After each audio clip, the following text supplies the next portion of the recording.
Donald Trump refused to acknowledge this. And the fact is that I don't think we can be the frog in the pot and let the boiling water go up. He was very clear. I mean, he lost this election, and he said he didn't.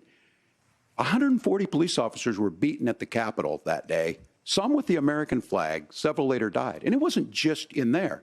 In Minnesota, a group gathered on the state capitol grounds in St. Paul and said, we're marching to the governor's residence and there may be casualties. The only person there was my son and his dog, who was rushed out crying by state police. Throughout the debate, Governor Tim Walz repeatedly highlighted what he saw as Trump's failures and dangerous rhetoric.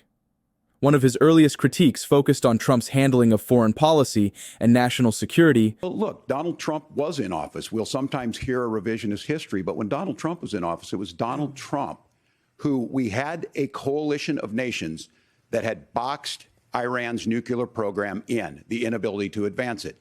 Donald Trump pulled that program and put nothing else in its place. So Iran is closer to a nuclear weapon than they were before because of Donald Trump's fickle leadership.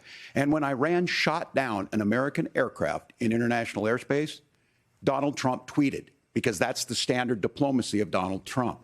And when Iranian missiles did fall near U.S. troops and they received traumatic brain injuries, Donald Trump wrote it off as headaches. Look, our allies understand that Donald Trump is fickle. He will go to whoever has the most flattery or where it makes sense to him. Walz then turned to Trump's stance on climate change, contrasting it with his own approach. Senator Vance has said that there's a climate problem in the past. Donald Trump called it a hoax and then joked that these things would make more beachfront property to be able to invest in. What we've seen out of the Harris administration now, the Biden-Harris administration, is we've seen this investment.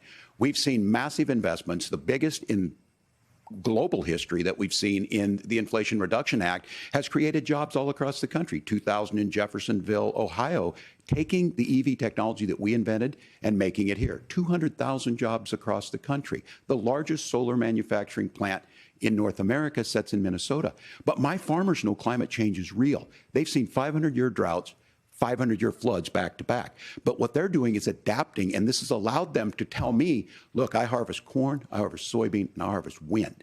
We are producing more natural gas and more oil at any time than we ever have. We're also producing more clean energy. The governor also took aim at Trump's economic policies, particularly his tax cuts. Donald Trump made a promise, and I'll give you this, he kept it.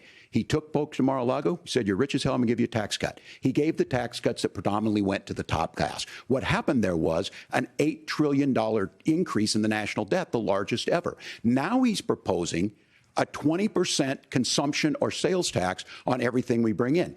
Everyone agrees, including businesses, it would be destabilizing it, it would increase inflation and potentially lead to a recession. Look, this is simple for you. Where are we going? Kamala Harris has said to do the things she wants to do, we'll just ask the wealthiest to pay their fair share. When you do that, our system works best, more people are participating in it, and folks have the things that they need. Walz didn't stop at policy critiques. He also raised concerns about Trump's character and the people around him. It's clear, and the world saw it on that debate stage a few weeks ago, a nearly 80-year-old Donald Trump talking about crowd sizes is not what we need in this moment.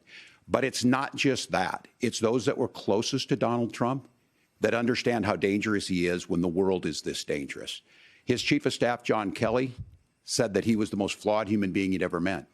And both of his secretaries of defense and his national security advisors said he should be nowhere near the White House. Now, the person closest to them, Donald Trump, said he's unfit for the highest office. That was Senator Vance. On the topic of health care, Walz criticized Trump's attempts to repeal the Affordable Care Act. All right, here's where being an old guy gives you some history. I was there at the creation of the ACA. And the reason it was so important is I come from a major healthcare state, home of the Mayo Clinic, home to Medical Alley, 3M, Medtronic, all of those. We understand healthcare. It's why we're ranked first on affordability and accessibility and quality of healthcare. And so what I know is under Kamala Harris, more people are covered than they have before. And those of you listening, this is critical to you. Now, Donald Trump all of a sudden wants to go back and remember this. He ran on the first thing he was going to do on day one was to repeal Obamacare. On day one, he tried to sign an executive order to repeal the ACA. He signed on to a lawsuit to repeal the ACA, but lost at the Supreme Court. And he would have repealed the ACA had it not been for the courage of John McCain to save that bill. Walz also questioned Trump's commitment to paying his fair share in taxes. And I ask you out there, teachers, nurses, truck drivers, or whatever, how is it fair that you're paying your taxes every year and Donald Trump hasn't paid any federal tax in the last 15 years, and the last year as president? That's what's wrong with the system. There's a way around it, and he's bragged about that. We're just asking for fairness in it, and that's all you want. Perhaps Walz's most forceful critique came when discussing the events of January 6th and Trump's refusal to accept the results of the 2020 election. That issue and Mike Pence standing there as they were chanting, "Hang Mike Pence."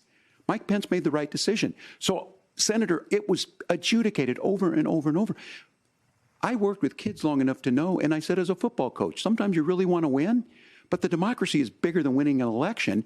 You shake hands, and then you try and do everything you can to help the other side win.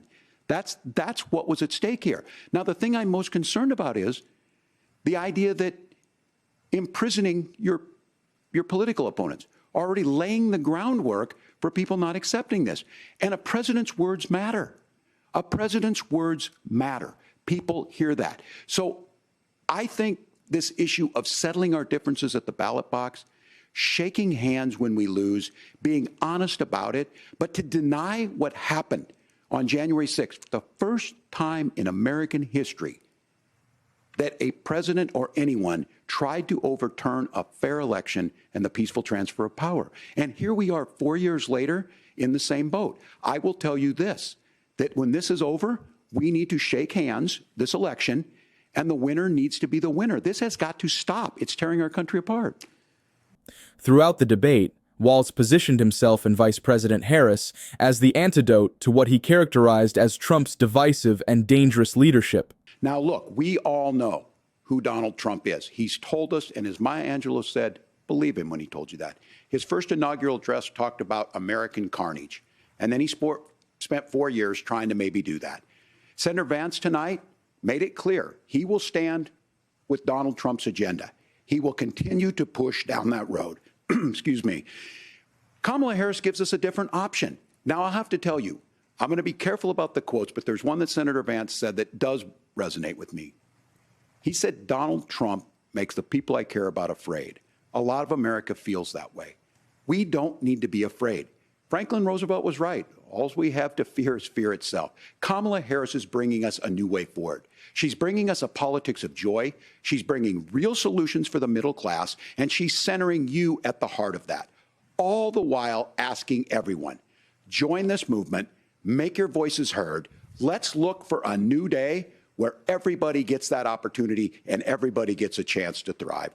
As the debate concluded, Governor Walz made a final appeal to voters, emphasizing the stark choice they face.